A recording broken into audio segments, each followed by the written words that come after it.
আসসালামু আলাইকুম, আমি জাহান। তো আজকে আমি আবারও চিকেন কিমা দিয়ে কাবাব বানাবো, তবে ডোনার কাবাবের মতন, কিন্তু আমি ডোনার কাবাবের মতন করে এটা জিপ ব্যাগে করব।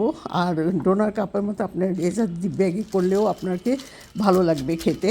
তো আমি কিমাতে যত মশলা আছে সবই দিছি, আপনি চিলি ফ্লেক্সও দিতে পারেন। আমি চিলি ফ্লেক্স আর দিইনি, আমি লাল মরিচের গুঁড়া দিছি, আর একটা ডিম দিছি, আর একটু সরষের তেল দিছি। কাবাবের মধ্যে একটু সরষের তেল দিলেই ভালো লাগে।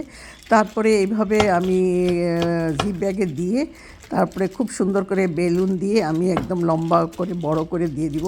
আপনি যখন এটা ডিপ ফ্রিজ থেকে বের করবেন, আপনি কেটে ছোট করেও ভেজে নিতে পারবেন।